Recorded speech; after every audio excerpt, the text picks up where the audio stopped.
हमारे छात्र बहनें छात्राएं और छात्र और हमारे बेरोजगार जो लोग हैं, काफी बड़ी संख्या में लोग जुड़े हुए हैं। लेकिन इसी गांधी पार्क में आप एक दिन स्वाभिमान मोर्चा जनता के सामने बात करें। जो स्वाभिमान मोर्चा के जो अध्यक्ष हैं वो ये बताएं कि हम लोगों के ये प्लान है और आपने सिग्नेचर करके देना है कि अगर हमारी सरकार आती है या हमारे यूकेडी के साथ में सरकार आती है तो हम इन महिलाओं के लिए, जो विधवा महिलाएं, उनके लिए हमारी तरफ से ये होगा।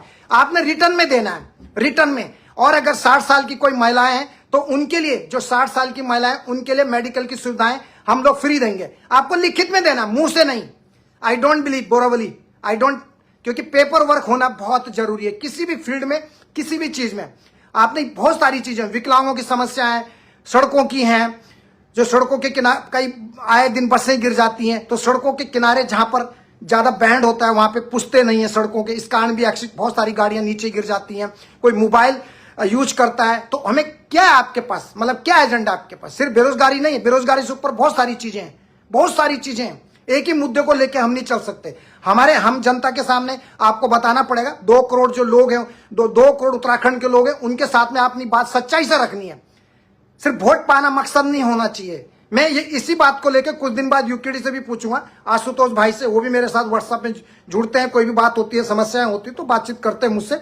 तो मैं ये कहना चाहता हूं, मेरे साथ सब जुड़े हुए हैं, चाहे कांग्रेस हो, बीजेपी हो, ये पार्टी हो, वो पार्टी हो, क्योंकि सबको मदद की जरूरत पड़ती है। और होटलियर लोगों को तो तुम हल्के में मत लेना, हल्के में होटलियर लोगों को मत लेना, प्राइवेट सेक्टर में काम करने वाले लोगों को हल्के में मत लेना, ध्यान रखना।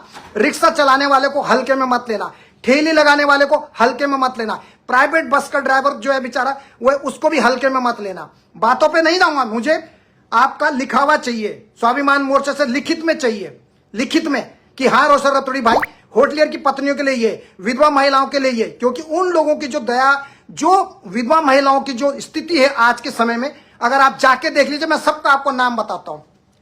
मैं आपको नाम बताता हूं, मैं सबका नाम बताऊंगा आपको कि कितनी महिलाएं जिनके पति विदेशों में डेथ हो गई, उनको सरकार की तरफ से, ना कांग्रेस की तरफ से आज तक कुछ मिला, ना ही भारतीय जनता पार्टी के किसी मुख्यमंत्री की तरफ से उनकी पत्नियों को, उनके परिवार को, गरीबों को, ठेली वालों को आज तक किसी तरह की कोई मदद नहीं मिली, नहीं मिली,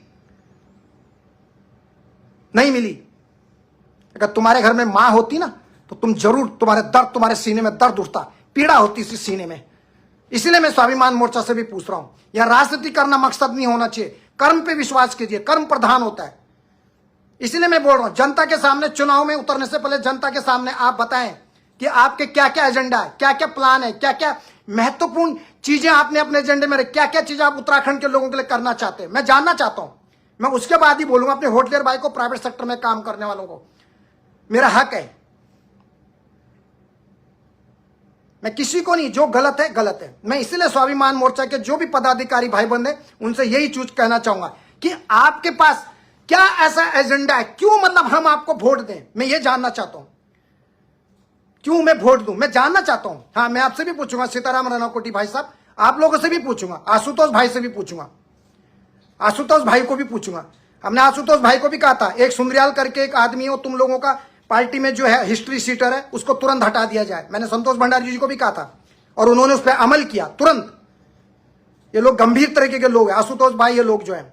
तो स्वाभिमान मोर्चा में भी मैं यही, मेरे दोस्त हैं, मित्र हैं, मैं आपसे यही कहना चाहूंगा कि आपका एजेंडा क्या है, सड़कों के लिए क्या है, रोज एक्सीडेंट हो रहे उनके लिए क्या है, क्या रूल है, अस्पतालों की हालत जो है 25 साल से हिचकोले खा रहे हैं, मेडिकल टूरिज्म एकदम फेल है, उसके लिए क्या प्लान है आपके पास। मैं जानना चाहता हूं, मैं जानना चाहता हूं आपसे, ताकि मैं आप लोगों को आगे सपोर्ट करूं। मुझे लगेगा कि आप वाकई में कुछ आपके पास प्लान है और आप कुछ पेपर में लिख के दे रहे हो जनता को, तो मैं जरूर आपको सपोर्ट करूंगा, मैं जरूर सपोर्ट करूंगा। जो भी उत्तराखंड के लिए अच्छा सोचेगा, चाहे किसी भी पार्टी का व्यक्ति हो, और स्पेशली महिलाओं के लिए, स्पेशली महिलाओं के लिए, क्योंकि आज के जमाने में अगर कोई महिला है ना, विधवा है बेचारी, कोई अपने यानी 25 साल में, 30 साल में विधवा हो जाती है और वो पढ़ी लिखी नहीं है और उसका पति चले जाता है, उसका जीना समाज में पता कितना खतरनाक है। पता है लोग कैसे देखते हैं, भेड़िए, पता है आपको लोग कैसी गंदी निगाहों से देखते हैं उसको। मदद करने से पहले उससे कुछ लेना चाहते हैं। ये है हमारा समाज आज की डेट में। तो मैं सबसे पहले, क्योंकि एक मां ने, हर इंसान इस दुनिया में मां की कोख से आया, तो सबसे पहले मुझे महिलाओं के बारे में बात करनी है। सड़कें बनती रहेंगी, कोई बात नहीं, एक्सीडेंट रुकने चाहिए, वैश्यावृत्ति का धंधा जो बढ़ रहा है, फल फूल रहा है, नेताओं की क्षण में, नेताओं में पुलिस वालों के अधिकारियों के कुछ नेता लोग मिले हुए, ये रुकना चाहिए। दूसरी बात, जो हमारे उत्तराखंड में जो मानव तस्करी का धंधा चल रहा है, ये कौन से अस्पताल लोग करा रहे हैं, कौन से नेता इसमें मिले हुए, ये सब आपके एजेंडे में है कि नहीं है? क्योंकि आप लोगों ने, किसी ने भी, ना स्वाभिमान मोर्चा ने और ना ही यूकेडी वाले भाइयों ने अभी तक किसी इन लोगों के बारे में बात की जो मानव तस्करी का खेल चल रहा है। किसी ने आज तक आवाज, ये बच्चे जहां रहे, इन बच्चों को लेकर आपके पास क्या प्लान है?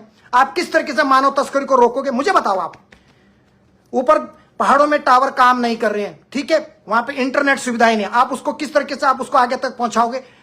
ऊपर पहाड़ों में पुल नहीं है, जहां नदियों में स्कूल बरसात में बच्चे जो है पढ़ने के लिए जाते हैं, वहां एक लकड़ी का खंबा डाल के तो उसके ऊपर से महिलाएं जाती हैं। उसके लिए क्या प्लान है आपके पास में? मैं जानना चाहता हूं। आए दिन भालू का आतंक हो रहा है, उसके लिए आपने क्या प्लान, कैसे रोकोगे आप? मैं जानना चाहता हूं। मैं उत्तराखंड की आवाज हूं ना, मैं उत्तराखंड के 2 करोड़ लोगों का सेवक हूं, 2 करोड़ लोगों का नौकर है रोशन रतूड़ी, ये रोशन रतूड़ी।